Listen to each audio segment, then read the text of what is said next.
O presidente sanciona a lei que altera regras do Código de Trânsito. O texto aumenta o número de pontos da CNH para alguns motoristas e estende validade do documento. O presidente vetou restrições à circulação de motos. O texto final não foi divulgado. Isso daqui devia ser contra a lei, né? Porque se é uma lei que vai afetar todos os brasileiros, devia ser divulgado. Mas vamos lá. Eu vou pular alguns pedaços. Eu vou direto ao que mudou. Eu só vou ler uma coisa ou outra. Até a publicação, nossa, hoje está difícil, dessa reportagem, o texto ainda não tinha sido publicado no Diário Oficial e o governo ainda não tinha divulgado a lista de vetos. Então é até a hora da reportagem, tá? A reportagem foi às 18h40 de terça-feira, 13 de outubro. Vamos lá. A Câmara aprovou a versão final do projeto no último dia 22 e Bolsonaro tinha até dia 14 para concluir a análise. As novas regras entrarão em vigor 180 dias após a publicação da lei. Então, a lei está sendo publicada hoje. 180 dias de hoje dá um mês 16/4 abril.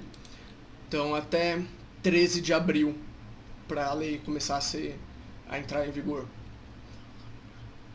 Então, provavelmente não vai pegar a minha. Eu tenho que atualizar a minha habilitação agora em dezembro, mas que pena. Enfim. O que o Congresso aprovou: aumento do número de pontos para suspensão em razão de multas, obrigatoriedade do uso de cadeirinha para transporte de crianças de até 10 anos que ainda não atingiram 1,45 m. Convenhamos, são poucas, né? O filho de uma colega minha, ele tem 11 anos, tá certo, 11 não é 10, eu sei, mas o garoto é maior que eu. Eu tenho 1,70 de altura, eu não ligo pra altura, então isso não é um problema. O garoto, ele é uns 3, 4 dedos mais alto que eu. Ele tem 11 anos de idade. Então, provavelmente, quando ele tinha 10, ele já tinha mais de 1,45.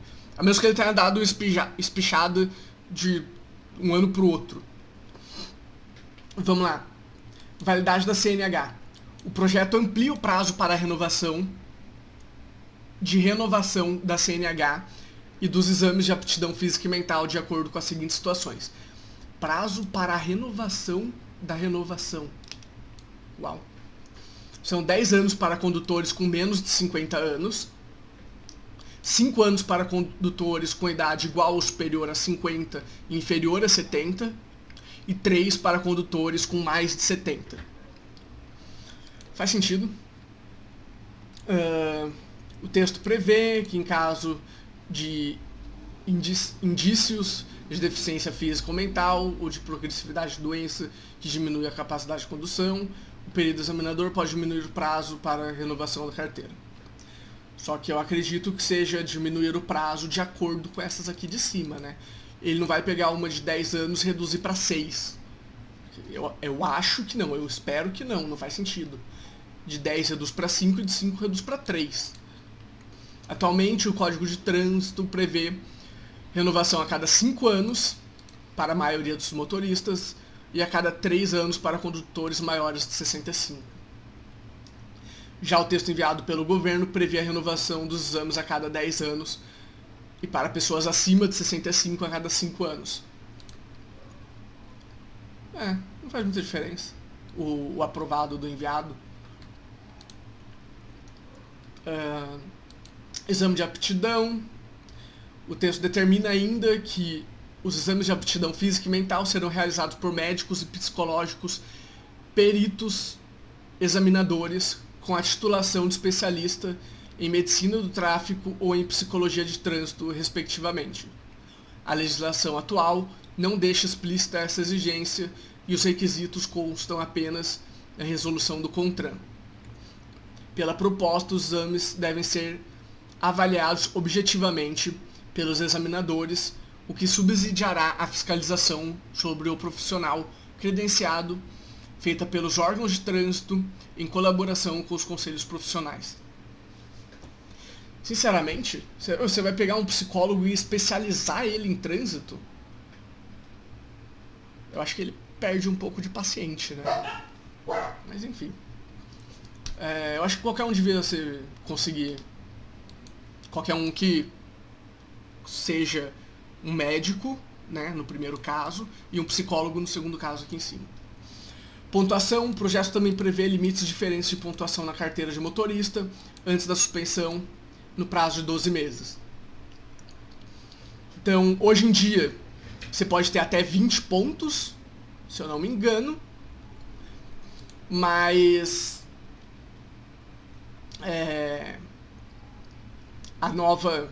o que foi aprovado, 40 pontos para quem não tiver infração gravíssima, 30 para quem possuir uma gravíssima e 20 para quem possuir 2 ou mais gravíssimas. Não faz sentido, na minha opinião. Porque complica muito mais o trabalho, até para a própria pessoa.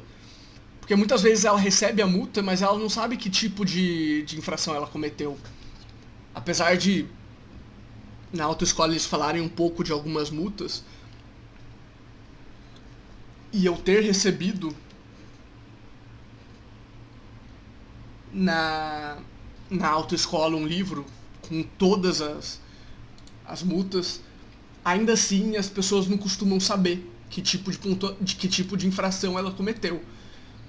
Então vai ser muito difícil a própria pessoa controlar esse tipo de coisa, né? Eles teriam que ter um aplicativo bem feito e fácil de usar para isso, o que eles ainda não têm. Eles têm um aplicativo feito, não muito bem feito, e não é fácil de usar para isso. Minha mãe que o diga, ela tá tendo muito problema para tirar acho que é Renavan, o nome do negócio. Ela tem que tirar um documento que ela não tá conseguindo. Porque para tirar esse documento ela precisa do outro, mas quando ela vai tirar o outro, diz que ela precisa do primeiro para poder tirar. Então virou um loop infinito.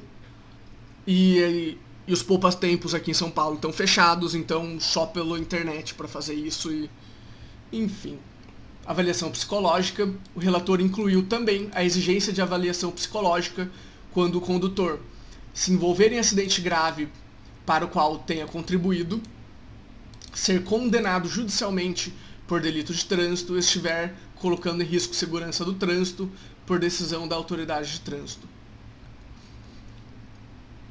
Então, se a autoridade de trânsito não gostar da sua cara, ela pode falar que você está colocando em risco e exigir uma avaliação psicológica. Não faz a porcaria de sentido nenhum.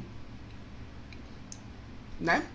Eu acho que todo mundo, sem exceção, devia se consultar com um psicólogo, pelo menos uma vez por mês que seja, mas eu acho que isso aqui que eles colocaram não faz sentido nenhum.